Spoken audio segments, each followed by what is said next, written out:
ಪಕ್ಷದ ಮುಖಂಡರುಗಳೇ, ತಾಯಂದಿರೇ, ನಟನೆಗ ವೇದಿಕೆ ಮುಂಭಾಗದಲ್ಲಿ ಕೂತಿರುವ ಎಲ್ಲ ಮತದಾರ ಬಂಧು ಬಂಧುಗಳು, ಸ್ನೇಹಿತರೆ, ಮಾಧ್ಯಮಕ್ಕೆ ತಮ್ಮೆಲ್ಲರೂ ಶರಣಾರ್ಥಿಗಳು. ಇವತ್ತಿನ ಈ ಶಾಂತಿ ಕಾರ್ಯಕ್ರಮ ರಾಜಕೀಯ ಇತಿಹಾಸದ ಐತಿಹಾಸಿಕ ಕಾರ್ಯಕ್ರಮ ಅಂತ ನಾನು ಹೇಳಲಿಕ್ಕೆ ಇಷ್ಟಪಡ್ತೇನೆ. ಯಾವ ಚುನಾವಣೆಗೂ ಇಷ್ಟೊಂದು ಜನ ಈ ರೀತಿಯಾಗಿ ಬೆಳಗಿಂದ ಸಂಜೆ 9:00-9:30ವರೆಗೂ ಒಬ್ಬ ಅಭ್ಯರ್ಥಿಯನ್ನು ಕಾದು ಅವ್ರ ಮಾತನ್ನು ಕೇಳಬೇಕು ಅಂತ ನೀವು ಸುತ್ತ ಕೂತಿಲ್ಲ. ನೀವೆಷ್ಟು ಅಭಿನಂದನೆ ಕನ್ಸಲ್ಸ್ ಕಮ್ಮಿ ಅಂತ ಮಾತನಾಡ್ತೇನೆ. ನಾವು ಸುಡುವಲ್ಲಿ ಬಂದಂಥ ಸಂದರ್ಭ ಸುಡುವಂಥ ಶಾಂತಿನಗರಕ್ಕೆ ಹೋಗಿ ಶಾಂತಿ ಬರುವಾಗ ನೀವು ಯಾವ ರೀತಿ ಕಾಣ್ತಾ ಇದ್ರಿ ಅಂದರೆ 40 ಸ್ವತಂತ್ರ ಪೂರ್ವದಲ್ಲಿ 42 ವರ್ಷ ಮಹಾತ್ಮ ಗಾಂಧೀಜಿಯವರು ಮತ್ತು ನಮ್ಮ ಅಂಬೇಡ್ಕರ್ ಅವರು ಜನರನ್ನು ಯಾವ ರೀತಿ ಕರ್ಕೊಂಡು ಸ್ವತಂತ್ರ ಗುಪ್ಪಿನ ಸತ್ಯಾಗ್ರಹ ಹೋಗಿದ್ರು ಆ ರೀತಿ ನೀವು ಕಾಣ್ತಾ ಇದ್ದೀವಿ. ನಿಜವಾಗ ನಿಮ್ಮ ಪ್ರೀತಿ ವಿಶ್ವಾಸ, ನಿಮ್ಮ ಪ್ರೀತಿ ನಮ್ಮ ಪಕ್ಷದ ಇಷ್ಟದಿತ್ತು ಯಾವ ಜನ್ಮದ ಪುಣ್ಯ ನನಗಂತೂ ಗೊತ್ತಿಲ್ಲ. ನಾನು ಈ ಸಂದರ್ಭ ಹೇಳ್ಬೇಕಾದ್ರೆ ನಮ್ಮ ಸಿದ್ದರಾಮಯ್ಯ DK ಶಿವಕುಮಾರ್ ಕಾರಣ ಹೋದ ವರ್ಷ ಕೊಟ್ಟಂತ 5 ಗ್ಯಾರಂಟಿಗಳೇ ಇದು ಕಾರಣ ಇರ್ಬೋದು ಅಂತಕ್ಕಂಥ ಮಾತನ್ನು ಸಹ ನಾನು ಹೇಳಿದ್ದೀನಿ. ಸಾಕಷ್ಟು ತಾಯಂದಿರು ಬಿಟ್ಟಿದ್ರು ಹೋದ್ರು. ನಾನು ಒಂದೇ 2 ನಿಮಿಷ ಮಾತು ಹೋಗ್ತೀನಿ. ನಾನು ಪುರುಷ ಮತದಾರರು ವಿನಂತಿ ಮಾಡ್ಕೊತೀನಿ. ಕಳೆದ 1 ತಿಂಗಳಿಂದ ಈ ಚುನಾವಣೆ ಘೋಷಣೆ ಆದ್ಮೇಲೆ ಅದಕ್ಕಿಂತ ಮುಂಚೆ ನಾವು ಸಾಕಷ್ಟು ಹಳ್ಳಿಗಳಿಗೆ ಹೆಚ್ಚಿಗೆ ಹೋಗಿದ್ವಿ.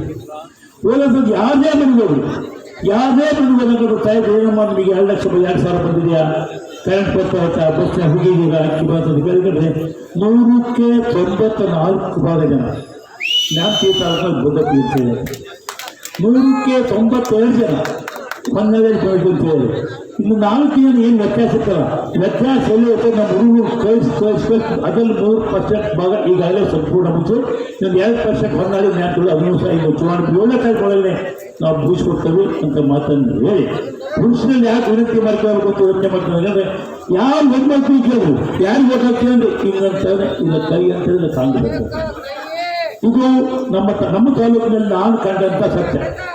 ಆದರೆ ಅನೇಕ ಜನ ಪುರುಷರನ್ನ ಸಾಗಿದೆ ನಮ್ಮ ಪಕ್ಷ ಪಕ್ಷದಪ್ಪ ನಾವು ಪಕ್ಷಕ್ಕೆ ಹಾಕಿ ಅಂತ ಹೇಳ್ತಾರೆ.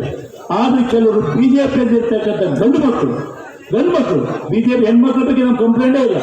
ಗಂಡು ಮಕ್ಕಳು ಏನಂತ ಕೇಳ್ತಾರೆ ಅಂದರೆ, ಆಯ್ಕೆ ಶಾಸಕರೇ ನೀವೇನೋ ಕೊಟ್ಟಿರಲ್ಲ ಅವತ್ತು ಹೆಣ್ಮಕ್ಳಿಗೆ ಕೊಟ್ಟಿದ್ರು ನೀವು ಅಂತ. ಒಂದು ಕಡೆಯಿಂದ ಗಂಡು ಮಕ್ಕಳು ಅಷ್ಟೇ ಕೊಡ್ತಾರೆ, ನಮ್ಮ ಹೆಣ್ಮಕ್ಳು ಕೊಟ್ಟಿದ್ದಾರೆ. ಇನ್ನೊಂದರಿಂದ BJಪಿ ಅಲ್ಲಿ ರಾಷ್ಟ್ರೀಯ ನಾಯಕರು ರಾಜ್ಯ ನಾಯಕರು ಕೂಗ್ತಾರೆ. ನಾನು ತಮ್ಮಲ್ಲಿ ಏನು ಮಾಡ್ಕೊಳ್ಳೋದೇನಂದರೆ, ಇವತ್ತು ಯಾಕೆ ನಾನು ಅವ್ರನ್ನೆಲ್ಲ ಕೇಳಿದಾಗ ಏನು ಹೇಳ್ತಾರೆ ಅಂತಂದರೆ, ಆಯ್ತಪ್ಪ ಬಸ್ಸಿಗೆ ಗಂಡು ಮಕ್ಳಿಗೆ ಪೂರ್ ಕೊಟ್ಬಿಟ್ಟಿದ್ರಿ ಒಟ್ಟು ಕುಗೊಂಡ್ಬಿಡ್ತಾರೆ, ನಾವು ಕೇಳಿದ್ರೆ ಗಂಡು ನಿಂತದ್ದು ಅವ್ರ ಮುಂದೆ ನಿಂತ್ಕೊಬಿಟ್ಟಿರ್ತಾರೆ. ಅದೇನು ಬೆಳಗಿಂದ ಸಾಯಂಕಾಲದವರೆಗೂ ಅಡುಗೆ ಮನೆಯಿಂದ ಹಿಡಿದು ಮಲಗೋವರೆಗೂ ನಿಮ್ಮ ಎತ್ತು ಮೈತು ಎಮ್ಮೆಗೆ ಹಾಕು ಎಮ್ಮೆ ಮೈಕೋದು ಹಾಲಾಗೋವರೆಗೂ ಅವ್ರು ನಿಂತ್ಕೊಂಡಿರ್ತಾರಲ್ಲ. ಅಟ್ಲೀಸ್ಟ್ ಬಸ್ನೇ ಒಂದು ಅರ್ಧ ಗಂಟೆ 1 ಗಂಟೆ ಕುತ್ಕೊಂಡೆ ಅದನ್ನು ಸೈಕಲ್ ಏನು ಔಷಧಿ ಹೋಗ್ಬೇಕು ಅಂತ ಏನು ಔಷಧಿ ಕರೆಂಟ್ 200 ಕರೆಂಟ್ 200 ವಿದ್ಯುತ್ ಫ್ರೀಯಾಗಿ ಬಂದ ಎಷ್ಟು ಅನುಕೂಲ ಆಗಿದೆ. ಹೆಣ್ಮಕ್ಳು ಹೇಳ್ತಾರೆ, ಗೋಡ್ರೆ ನಾವು ಫ್ಯಾನ್ ತಂದು ಹೋಗ್ತಾರೆ, ಗೋಡ್ರೆ ನಾವು ರಸ್ತೆ ತಂದು ಹೋಗ್ಬೋದು. ಇನ್ನು ಕೆಲವರು ನಮ್ಮ ಕೆಂಗಗಳು ಗೋಡ್ರೆ ನಾವು ಮುಂಚೆಲ್ಲ ಬಸ್ಸು ಬೇಕಂದ್ರೆ ಒಳ್ಳೆ ಪರ್ದೆ ಹಸುಗಳಿಗೆ ಸಿಂಧಿ ಆಗಿದ್ದು ಹಸುಗಳಿಗೆ ನಾವು ಒಳ್ಳೆ ಪರ್ದೆ ಹಾಕಿದ್ವಿ, ಅವೆಲ್ಲ ಸಿಂಧಿ ಮುಸ್ಕೊಂಡು ಹೋಗ್ಬೋದು. ಈಗ 4 ತಿಂಗಳು ನಾವು ಫ್ಯಾನ್ ಹಾಕ್ತೇವೆ, ಆಗ ಇನ್ನೂ ಅಂತಾರಲ್ಲ. ಮತ್ತೆ ಏನಂದ್ರೆ ಹಾಲು ಕೂಡ ಯಾರಪ್ಪ ಹಾಲಿಗೆ ಚೆನ್ನಾಗಪ್ಪ ಸರ್ಕಾರ ಅದಕ್ಕೂ ಆಯ್ತು ಸಬ್ಸಿಡಿ ಕೊಟ್ಟಿಲ್ಲ. ಇಷ್ಟೊಂದು ಕರೆಂಟಿಂದ ಅನುಕೂಲ ಆಗೈತಿ, ಬಸ್ಸಿಂದ ಅನುಕೂಲ ಆಗೈತಿ. ಸ್ವಲ್ಪ ಇನ್ನೊಂದು ಹೆಗ್ಗಳವ್ರು ಯಾರಪ್ಪ ಹುಡುಗರಿದ್ದ ಗೋರ್ ತಗೊಳ್ಳಪ್ಪ ಅವ್ರು ಧರ್ಮಸ್ಥಳಕ್ಕೆ ಹೋದಂದ್ರೆ ವೀರೇಂದ್ರ ಹೆಗ್ಗಳವ್ರು ನೆನಪಟ್ಟು ಅವ್ರು ಶ್ರೀಮತಿ ನೆನಪು ವೀರೇಂದ್ರ ಹೆಗ್ಗಳು ಸ್ವಲ್ಪ ವ್ಯಾಪಾರ ಕೊಟ್ಟು ಅಭಿನಯ ಸಿದ್ದರಾಮಯ್ಯ ಅಭಿನಯ ಸಲ್ಲಿಸಿದ್ರು. ಅಷ್ಟೇ ಅಲ್ಲ, ಅವ್ರು ದೊಡ್ಡ ಹೇಳಿಕೆ ಕೊಟ್ಟರು.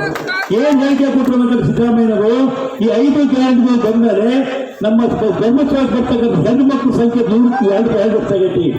ನಾವು ಪ್ರತಿ 3 ತಿಂಗಳು ಮಾತ್ರ ಎಷ್ಟು ಅಕ್ಕಿ ಬೇಕು ಅಂತಕ್ಕಂಥದ್ದು, ಬೇರೆ ಬೆಲ್ಲ ಬೇಕು ಅಂತ ಕಚ್ಚಿಟ್ಟಿದ್ವಿ. 1 ವರ್ಷ ಖಾಲಿ ಆಗೋದು ಅಂತ ಹೇಳ್ತಾರೆ.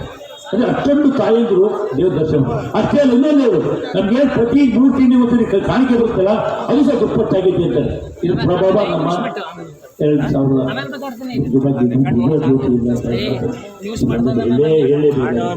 ಇಷ್ಟಾದ್ರೂ ಸಹ ನೀವು ಅವರೆಲ್ಲ ಬರೀ ಹೆಣ್ಮಕ್ಳಿಗೆ ಆಯ್ತು ಇನ್ನೊಂದು ಹೇಳ್ತೀನಿ, ಇಷ್ಟು ವರ್ಷ ಫೀಸನ್ನ ಯಾವ ಗಂಡು ಮಕ್ಕಳು ಭತ್ತ ಭಾಗ ಮೆಣಸಿನ ಮೇಲೆ ಮೆಕ್ಕೆಲ್ಲ ಮಾರ್ಕೆಟಿಂದ ಎಲ್ಲ ಗೊತ್ತಾಯ್ತು. ಹೇಳ್ಬೇಕು ಕೈ ಎತ್ತಿ ಬಹುಭಾಗ ಮಕ್ಕಳು ಫೀಸ್ ಕಟ್ಟಿದ್ರು ಇವತ್ತು ಹೆಣ್ಮಕ್ಳು ದುಡ್ಡು ಇಲ್ಲದೆ ಹೋದ್ರು ಧರ್ಮಸ್ಥಳ ಸಂಘಗಳಲ್ಲಿ ಪತ್ತೆ ಅಂತ ದುಡ್ಡು ತಗೊಂಡು ಮಕ್ಕಳು ಫೀಸ್ಗೂ ಹೋಗ್ತಾ ಇದ್ರು. ಈಗ ಧರ್ಮಸ್ಥಳ ಸಂಘಕ್ಕೆ ಹೇಳಿದ್ರೆ ಸರ್ ನಮ್ಮದು ಹೆಣ್ಮಕ್ಳು ಸಾಲ ತಗೊಳ್ತೀವಿ ನೀವು ಈಗ 2,000 ಕೊಡೋ ಗಟ್ಟಿ ಮೇಲೆ ಹೆಣ್ಮಕ್ಳು ಸಾಲಕ್ಕೆ ಬರ್ತಾರೆ ಇನ್ಕಮ್ ಕಮ್ಮಿ ಆಗಿತ್ತು ಅಂತ ಹೇಳ್ತಾರೆ. ಇದೆಲ್ಲ ನಾನು ಕೇಳ್ತೇನೆ, ಇದನ್ನೆಲ್ಲ ಅರ್ಥ ಮಾಡ್ಕೇಳ್ರಿ ಅಂತಕ್ಕಂಥ ಮಾತನ್ನು ಹೇಳಿ ಈ ಸರಿ ನಾವು ಏನಾದ್ರು ಕಾಂಗ್ರೆಸ್ ಕೊಟ್ಟರೆ ನಾವು ಯಾವ ಪಾಪ ಕೊಟ್ಟಿರ್ಬೇಕು. ಇಷ್ಟೊಂದು ಸವಲತ್ತನ್ನು ಪಡ್ಕೊಂಡಂತ ಇಡೀ 75 ವರ್ಷ ಅಮೃತ ಇತಿಹಾಸದಲ್ಲಿ ಯಾವ ರಾಜ್ಯದಲ್ಲೂ ಸಹ ಯೋಜಿಲ್ಲ. ಕರ್ನಾಟಕ ಬಿಟ್ಟರೆ ನಮ್ಮ ಕಾಂಗ್ರೆಸ್ ಪಕ್ಷ ಸಿದ್ದರಾಮಯ್ಯ ಟೀಕೆ ಮತ್ತು ಸರ್ಕಾರ ಬಿಟ್ಟರೆ ಇಲ್ಲ ಅಂತಕ್ಕಂಥದ್ದು ಇದಕ್ಕಿಂತ ಏನು ಮುಂದ್ಬಿಡಿ. ಇಷ್ಟೇ ಅಲ್ಲ, ನನ್ನ ರೈತರಿಗೆ ಏನು ಬೇಕಿತ್ತು? ನೀರು ಬೇಕಿತ್ತು, ವಿದ್ಯುತ್ ಬೇಕಿತ್ತು. ಇಂಥ ಬರಗಾಲದಲ್ಲಿ 123 ವರ್ಷ ಇತಿಹಾಸ ಇಲ್ಲದಂಥ ಬರಗಾಲದಲ್ಲಿ ಇವತ್ತು ನಾವು ಮಾತು ಕೊಟ್ಟಂತೆ 7 ಗಂಟೆ ವಿದ್ಯುತ್ ಶಕ್ತಿನ ರೈತರಿಗೆ ಕೊಡ್ತೇವೆ ಅಂತ ಕೊಟ್ಟರು. 7 ಗಂಟೆ ವಿದ್ಯುತ್ ಶಕ್ತಿಯನ್ನು ಎಲ್ಲ ಇಡೀ ತಾಲೂಕಲ್ಲಿ ಇಡೀ ನಮ್ಮ ಬೆಸ್ಕಾಂ 9 ತುಂಬಿಗೂ ಚೆನ್ನಾಗಿ ಕೊಟ್ಟವಿ ಅಂತಕ್ಕಂಥ ಮಾತನ್ನು ಸಂದರ್ಭ ಹೇಳಿದರೆ ಇದನ್ನು ನೀವು ಹೋಗ್ತೀರ. ನೀವು ಎಲ್ಲ ರೀತಿಯ ಅನುಕೂಲ ಆಗಿದೆ. ಇವತ್ತು ಕೊಟ್ಟವಿಲ್ಲ ಇನ್ನು ಏನು ಬೇಕು? ಇಂಥ ಬರಗಾಲದಲ್ಲಿ ನಮ್ಮ ತಾಯಿ ಹೆಚ್ಚು 4 ಕೋಟಿ ರೂಪಾಯಿ ಖರ್ಚು ಮಾಡಿ 3 ತಿಂಗಳಿಂದ ಎಲ್ಲಿ ಕೇಂದ್ರಲ್ಲಿದ್ದವರು, ಎಲ್ಲಿ ಕೇಂದ್ರ ನೋಟು, ಎಲ್ಲಿ ಕೇಂದ್ರ ಪೈಪ್ ಹಾಕಿ ಯಾವ ಊರಲ್ಲೂ ಸಹ ನೀರು ಕುಡಿದು ಕಬಾಬ್ ನಾವು ತೊಂದರೆ ಮಾಡಿಲ್ಲ ಅಂತ ಬರಗಾಲದಲ್ಲಿ ಎಲ್ಲ ಬೋರ್ಗಳು ಬರ್ತಾರೆ, ಹೊಳೆಗಳು ಬರ್ತಾರೆ. ಇಂಥ ನಾವು ಕೊಟ್ಟರೆ ನಮ್ಮ ಸರ್ಕಾರ ನೀವು ಒಪ್ಪಲಿ ಅಂತ ಹೋಗ್ತಿದ್ದೀವಿ. Time over. Thank you. ಹಾಗಾಗಿ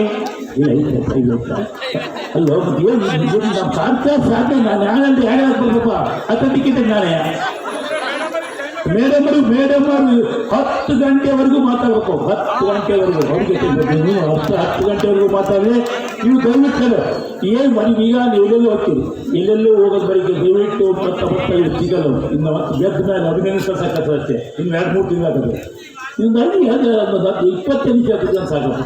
ಎಲ್ಲೆಲ್ಲೋ ಗಂಟೆ ಕೂತಿರ್ತೀರಿ, ರಾತ್ರಿ 12 ಗಂಟೆವರೆಗೂ ಫೋನ್ ಮಾಡ್ತೀರಿ, ಎತ್ತೋದು ಬೈತೀರಿ, ಇಷ್ಟೆಲ್ಲ ಮಾಡ್ತೀರಿ. ಇನ್ನು ಅರ್ಧ ಗಂಟೆ ಒಬ್ಬೊಬ್ಬರು ಬಂದಾಗ ಅವ್ರು ಮಾತು ಕೇಳಕ್ಕಿರ್ತಾರೆ. ಇವರು ಇನ್ನು ಏನು ಹೇಳಿರಪ್ಪ ನಮ್ಮ ಕ್ಯಾಂಡಿಡೇಟ್ ಎಲ್ಲ ಮುಗಿಸ್ತಾರೆ, ಭಾಳ ವಿಷಯ ಭಾಳ ಮಾತಾಡ್ಕೊಂಡು ಹೇಳಿದ್ದೀವಿ. ಆದರೆ ನಮ್ಮ ಅಭ್ಯರ್ಥಿ ಎಂಥ ಅಭ್ಯರ್ಥಿ ಸಿಕ್ಕ ಅದಕ್ಕೆ ನಮ್ಮ ನಿಜವಾದ ದಾವಣಗೆರೆ ಗುಂಡಿರಾಗಿ ಅದ್ರ ಬಗ್ಗೆ ಅವ್ರು ಮಾತಾಡಿಲ್ಲ.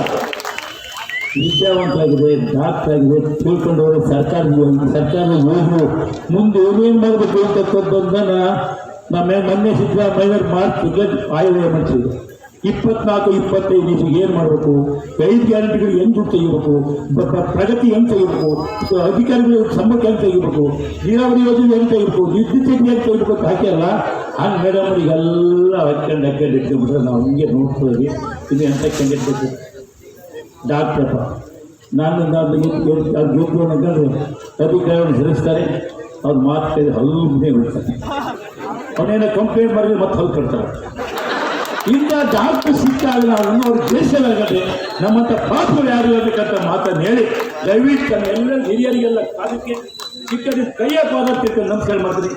ಅತ್ಯಂತ ಬಹುಮತದ ಓಟ್ ಕೊಟ್ಟು ಪ್ರಬಲಿಕರು ಮುಂದಿನ ದಿನಗಳಲ್ಲಿ ಆಗ್ತದೆ ನಂತರ ಅವರು ಲೋಕಸಭೆ ಸದಸ್ಯರಾಗಿ ನಮ್ಮ ತಾಲೂಕು ಬರ್ತಕ್ಕಂಥ ಅವಕಾಶವನ್ನು ದಯಬಂದ ಭಗವಂತ ಇವೆಲ್ಲ ಜಯಪಾಡಿಸಿಕೊಳ್ಳಿ ಭಗವಂತನಲ್ಲಿ ತಮ್ಮಲ್ಲಿ ಹಿರಿಯರಲ್ಲಿ ಪ್ರಾರ್ಥನೆ ಮಾಡಿ ಮತ್ತೊಂದು ತಮ್ಮೆಲ್ಲರಿಗೂ ಇಷ್ಟೊಂದು ಪ್ರೀತಿ ವಿಷಯ ನಮ್ಮ ಪಕ್ಷ ಬಂದು ಈಗ ಇತಿಹಾಸಲೇ ಕಂಡಂಥ ಈ ಜ್ಞಾಪಕ ಸ್ಥಳದಲ್ಲಿ ಇವಾಗ ಎಲ್ಲರೂ ಕ್ಷೇತ್ರ ತಪ್ಪು ಹಂಗೆ ನೋಡ್ತಾ ಇದ್ದೆ. BJP ನಾವು ನನಗೆ ಗೊತ್ತಿದೆ ಯಾರ BJP ಎಲ್ಲೋಡು ಫುಟ್ಪಾತ್ಮಾಗ ಹಂಗೆ ಕುತ್ಕೊಂಡು ನೋಡ್ತಾ ಇದ್ರು. ಹಂಗೆ ಕೊನೆಗೆ ನಮಗೂ ಖುಷಿ ಆಯ್ತಾರೆ. ಅವ್ರು ಹಂಗೆ ಕೇಳಿದೆ ನಿಮ್ಮ ಪಟ್ಟು ಬಾರಿ ಗೋಡು ಕೊಡೋದು ಅಂತ. ಅವರೂ ಸಹ ನಡಿಬಿಡೋದು ನೋಡಿ ನಿಜವಾಗಿ ಮತ್ತೊಮ್ಮೆ ಅಭಿನಯಿಸುತ್ತಾರೆ ಮಾತು ಸರ್.